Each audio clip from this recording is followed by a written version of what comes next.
When I left Alex Hormozi's GymLaunch, I took every SOP, every training document, and every sales script that I could get my hands on. I spent months analyzing what separated the highest earners on the floor from everyone else. I mean, the top closers on the team, they were making anywhere from $40,000 to $50,000 per month, and they didn't look at sales scripts at all. And that's because Hormozi taught them something more powerful: frameworks that could be applied to any script, any situation, and any future sales role. And when I took these frameworks to my next sales opportunity, including Iman Gadzhi's team, where I became his highest cash collected salesperson ever, guess what? They worked even better. In this video, I am going to show you the exact framework system that took me from closing about 25 to 30% to closing at 65% some months. And I'll break down how I've used it to help dozens of salespeople start earning over $20,000 per month in commission with remote sales. This is the insider knowledge that helped build a $100 million sales team. But as always, let's get to the good stuff. At GymLaunch, Alex Hormozi, they modeled their sales team and how he trained on the team after how Michael Jordan trained for basketball. It sounds crazy, right? But I mean, we even lived by an MJ quote: "Violence is the answer." I got the damn thing printed on a t-shirt for me and my daughter, for God's sake, which is aside the point. But here's how our sales team's training was shaped. Number one was daily game tape reviews of calls that we did not close. And number two was role-playing the objections that we received until we could recite it with our eyes closed. And after training on that floor and working with hundreds of closers since, I've noticed every single sales rep falls into one of three categories. Type number one is winging it warriors. These are typically the sales reps that are making anywhere from $3,000 to $8,000 per month. And I'm sure you sort of understand it by the name, but these are people that are taking sales calls with quite literally no structure. And when I say no structure, I mean pure improvisation. They're just jumping on a call and hoping they could chat their way to the sale. Now, this might sound familiar to you, but this is the type of salesperson that is just pure inconsistency. You know, they could close the hot leads that show up on their calendar, but the minute they have what we call a buyer in power, aka somebody who is not already sold, their sales process just falls apart. And the problem with these people are, I mean, they have no structure, right? They're going into sales calls hoping they could chat their way through the sale, and they don't understand what they're looking for on the sales call. And if this is you, this is a sure way to make no money in sales or get fired from your sales team. Now, on the opposite end of the spectrum, you have type number two, and that is the script zombies. These type of sales reps are usually making anywhere from $8,000 to $15,000 per month. And again, I'm sure you have a half understanding based off the name, but these are the type of salespeople that memorize every single word on the script and recite it like sacred texts. Now, don't get me wrong, if you're new to sales, you need to start with the script. But I'm sure you realize on your sales calls that if you just stick to the script, you sound extremely robotic.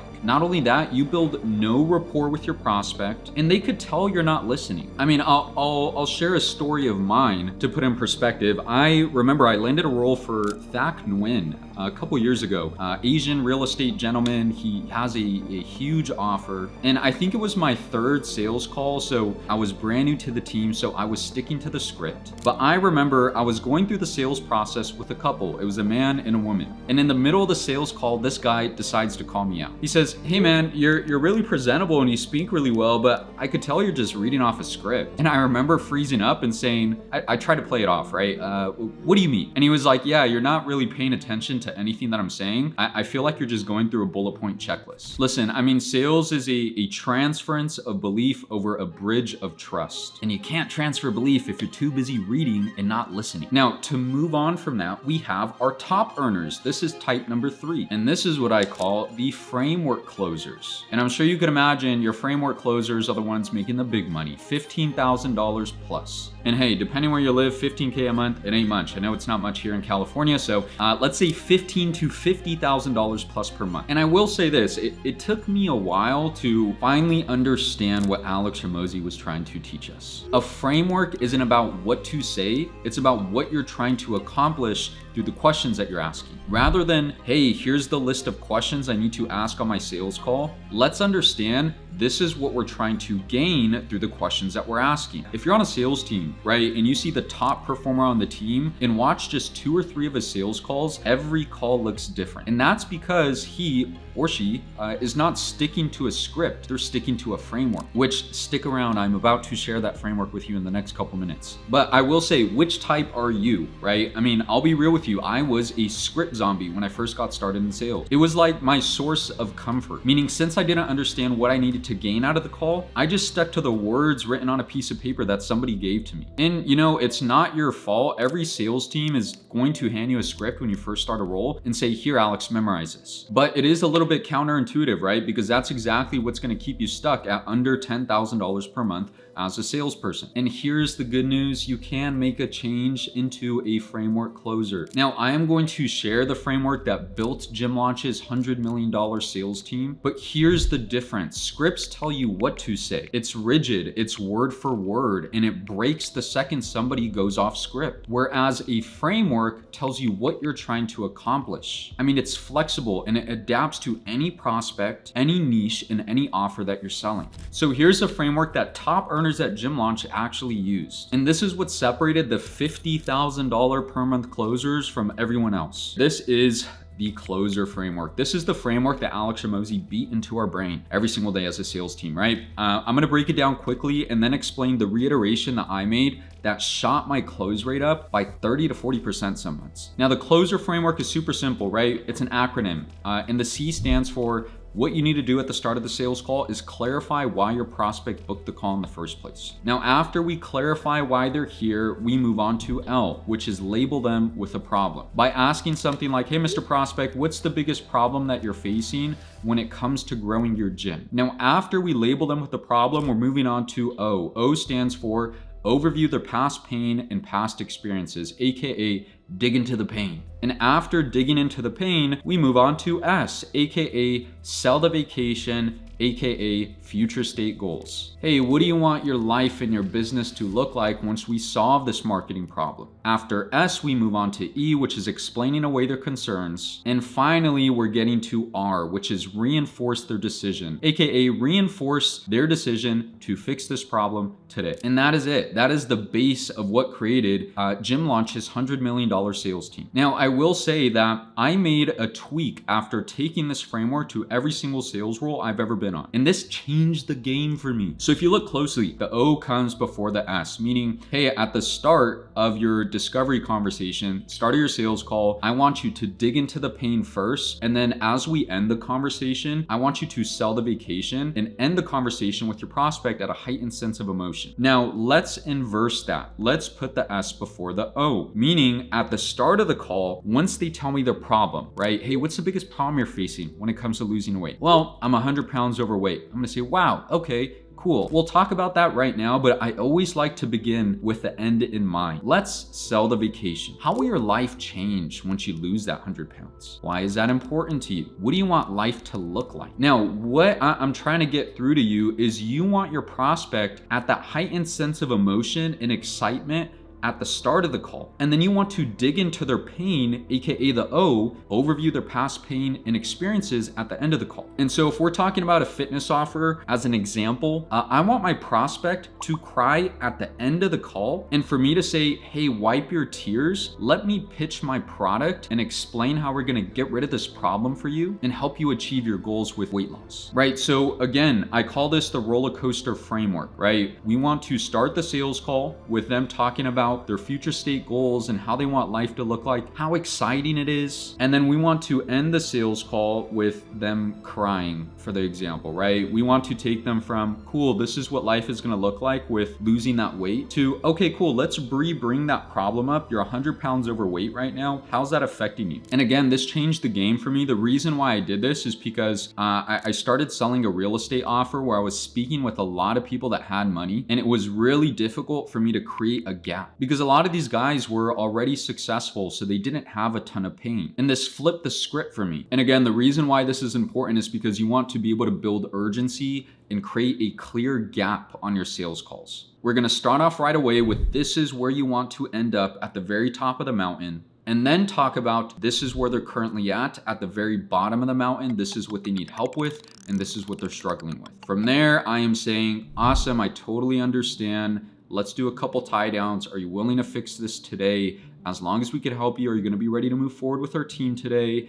And say, cool, let me go ahead and pitch our product and explain how we're gonna solve this problem, wipe your tears away. You know, that single flip of future state goals at the start of my sales call and digging into the pain at the very end, I mean, it's what literally brought my close rate from 25 to 30% to 60, 65% some weeks. But what I want to do, because this is most important, is let's break down what we're trying to gain and accomplish with each section of your discovery call. So section number 1 is overviewing and labeling them with the problem. Now that's pretty simple. You just want to make sure you're speaking with the right avatar, right? Asking them why they're here, and then asking what problem they're trying to solve when it comes to XYZ thing, right? So if you're selling a B2C offer, let's say some money-making opportunity, it's like, hey, what are you looking to solve by getting into trading? If you're selling B2B, maybe like a marketing lead gen offer, we're just asking like, hey, what's the biggest problem that you're trying to solve by getting more leads into your business? Now, this is super, super important because if your prospect does not have a problem to solve, they're not gonna buy from you in the first place. And so at the very start of your sales call, we need to get them into the mindset that I am here because I need to solve ABC problem. Meaning I am not taking any bullshit answers. If I ask someone, what was your motivation for booking the call? And they say, yeah, I saw an ad and I saw your website and just wanted to check it out. So I decided to book the call. I am simply gonna say, okay, man, that's cool. I really doubt you're booking calls with random guys here Monday through Friday on a busy week. So what's the biggest problem that you're trying to solve when it comes to growing your gym? I'm gonna hone in and press on that until he gives me his problem. And if he doesn't have one, you're probably speaking to a tire kicker anyways. Now, section number 2, after they give me a problem and I restate it back to them and they agree to the problem, I'm going to say, beautiful, we will talk about that right now. But listen, I always like to begin with the end in mind. Let's dive into your future state goals. Now, the reason why we have this section of your sales call is we want to talk about where they want to go and why this matters to them.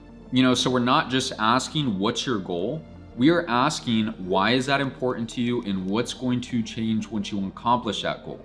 If it's some type of like money-making opportunity, whether it's B2B or B2C, I want to dive deeper than, hey, I am doing this because I want to make $20,000 per month.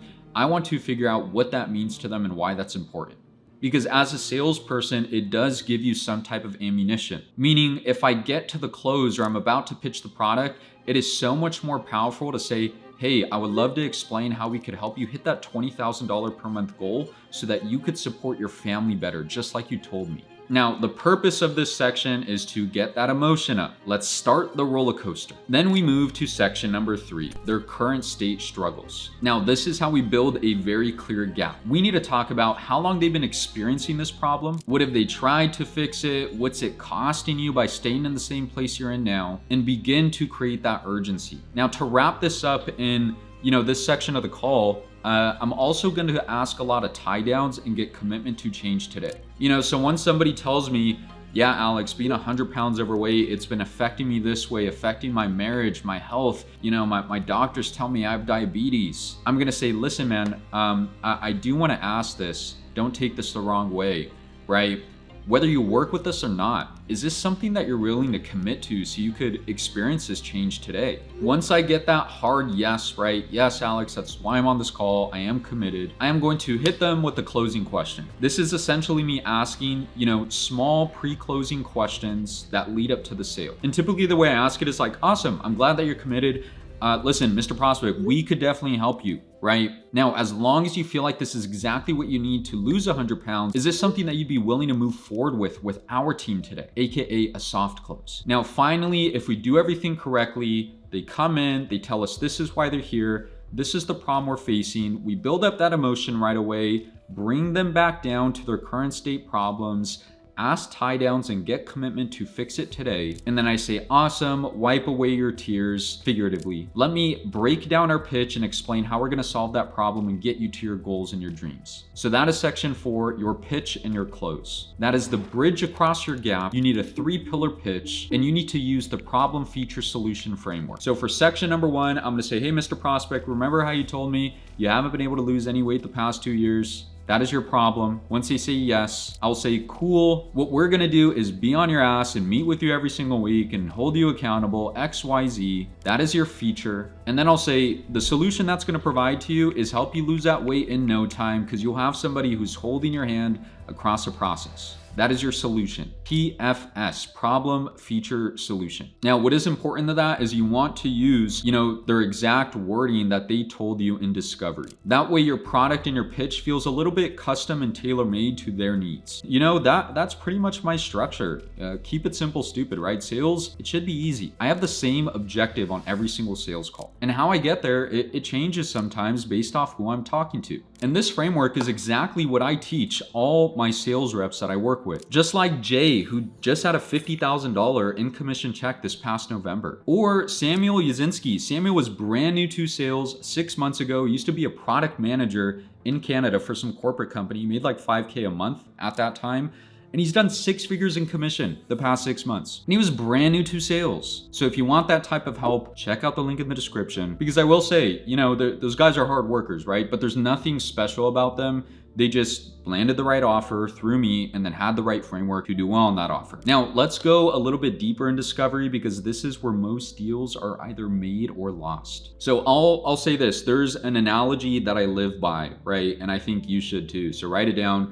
That is a good closer. There's a difference between good closers and great closers, right? A good closer understands how to knock on a door. A great closer understands how to knock on a door, open it, and walk all the way through. And all that analogy means is a good closer asks surface level questions, and a great closer knows how to go deep just by being curious. So let's say we're still on that fitness offer, right? And maybe we're talking about our future state goals. And remember, if you follow my framework, this should be at the start of your sales call. A good closer may ask something like, hey, what's your goal with weight loss? The prospect says, I want to lose 100 pounds, been trying to for the past couple years. And he says, great. And then he moves on from there. Now, a great closer understands that was just knocking on the door. I still need to open it and walk all the way through. By saying something like, okay, 100 pounds, been trying to lose it for the past couple years. If you don't mind me asking, how's life going to change once you lose that 100 pounds and get back to the weight you were in college?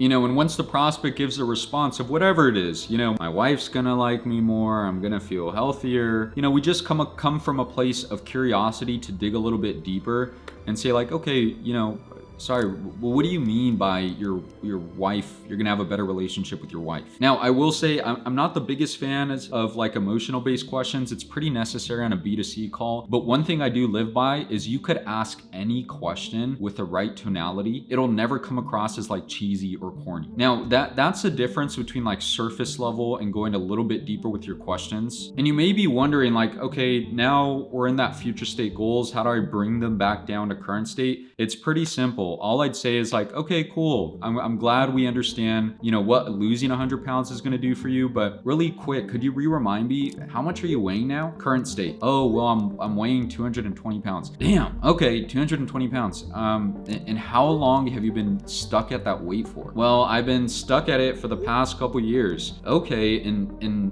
I know you said that losing 100 pounds would help your marriage. So how is being overweight affecting your marriage right now? Right? So, knocking on the door versus knocking, opening, and walking all the way through. You start with their future state goals, you end with their current state struggles, and then you go into the pitch, which is gonna bridge the gap from where they want to go and where they're at now. You want your pitch to be the solution to the pain that you just helped them relive. And the reason why that's important is because if you attach fluff to your questions, all you do is get fluff answers. For example, let's say a prospect says, hey, yeah, I've been trying to lose 100 pounds for years. And what we're trying to gain is like, how is that affecting you, right? Now, attaching fluff to your question is saying something like, okay, cool. You've been trying to lose 100 pounds for years. Well, listen, I still commend you for coming in today. We have a lot of people that are losing way over 100 pounds and it's only taking them 6 months. But if you don't mind me asking, how's like that 100 pounds overweight kind of affecting you now? Super wordy, right? All I'm doing is attaching fluff to a question that I'm trying to get that will cut deep. And prospects mirror you. So if you ask a fluffy, wordy question, they give you a fluffy, wordy bullshit response. Compared to if the prospect tells me, yeah, Alex, listen, I've been trying to lose 100 pounds and it's been taking a couple years. If I say, okay, 100 pounds, man, a couple years, that's a long time. If you don't mind me asking, how long has that been affecting you? It hits so much harder, right? And the prospect is going to mirror you because they saw you put thought into what you're about to say, they're going to deem it as important and give you a thoughtful, heartfelt response. I mean, to put this in perspective, GymLaunch would literally pay you a bonus if you could close a deal by asking questions on your sales call and give no statements. Now, to really wrap this up, if you implement these things that I just talked about, these are the payoffs that you're going to see on your sales calls. Number one is that you'll stop panicking. You'll be able to handle any sales call or any curveball you receive on a call because you understand the objective and you understand what you're trying to gain out of the conversation. On top of that, you won't freeze up when your prospect goes off script. As I said, that funny story, oh my God, I can't believe I'm saying this. I remember I got a call reviewed of mine. This was years ago, right? And I was originally trained objection handling. When a prospect says A, you say B. And so, of course, the script zombie I stuck to it, and I brought in a call that got reviewed of someone giving me an objection, and I said verbatim what I was taught to do, but because the prospect went off script, I kind of got a little bit combative. And yeah, I mean, it was a pretty awkward conversation because I just didn't know what to do or say. Because I was like, hey, I said what you guys told me to. Like, it doesn't take time to think about decisions. It takes information. So what information are you lacking in order to make a decision? And, the prospect looked at me and was like, nah, man, I just need more time. And I remember being like, well, where do I go from here? All right, I guess you need more time. On the flip side, when I finally understood the framework and what I was trying to gain when I received that objection, AKA it's a smoke screen, and what you need to do is figure out what exactly it is that they need to think about. That way you could handle the real objection. It became so much easier, and I started closing way more deals out the gate. So that's what frameworks give you. You're not fighting objections, you just start uncovering truths. You'll naturally start controlling the frame of your calls, and when you stop panicking, your close rate jumps. I went from closing 25% to some weeks closing at 60 or 65% on my sales calls, which quite literally doubled, even tripled my income on some months. I mean, that was the difference of me making $15,000 per month as a salesperson to doing 40, 45K in a single month. When you stick to a framework, your prospect feels like you're a partner, right? You're walking them through the process. We're on the same side of the table, not that you're some performer. And, if you watch any of Alex Hormozi's content, you'll hear him say that the person who cares about the prospect most always wins. And these frameworks are super important. I mean, it's the same ones that I showed to Alexandra Hardy. She's one of our sales reps from Canada, lives in Bali. She's doing like $14,000, $15,000 per month with sales right now. We expect to see that double or triple over the next couple months. Or even Melik. Melik is one of our lady sales reps as well. She's from Turkey, and she's doing $20,000 to $30,000 per month in commission take home. Or we got Tony Skinner. Man, Tony collected $1 million in cash in 2 months. I mean, do the math. He gets 10% of that. And these aren't people with special talent. Again, these are people that memorized frameworks rather than scripts. And fun fact that you may have not even think about, but I mean, frameworks, they do require less mental energy than being stuck on some type of sales script. And that's because you're just having a genuine conversation with direction and just paying attention to what the person on the other side of the call is saying to you. It does make you feel more free, right? Somebody who's stuck on a script, it's easy to panic on your sales calls. It's tense, you stress out about the calls before you even get on them. Versus somebody who masters a framework is relaxed, present, they're focused on mastering their tonality. And that means you could take more calls, stay sharp longer, and overall just actually enjoy the work that you're doing. And this is what separates $8,000 per month versus $40,000 per month closer. It's not talent, it's not scripts, it's understanding the emotional sequence of a sales call and having the framework to control it. People make decisions emotionally and then they compensate logically. So when you master this, you're not just making more money, you're becoming a true master of your craft. Someone who could walk to in any offer, any industry and close deals. And that's because you understand the principles and not just the words. With that being said, I hope you liked the video. Drop a comment and let me know what your biggest takeaway was. And if you're somebody who needs handholding, whether that's breaking into sales, or if you just want to double your close rate like me so you can make more money on your role, check out the link in the description to work with me one-on-one. I appreciate you. And as always, once you learn to sell, you will never starve. Thanks.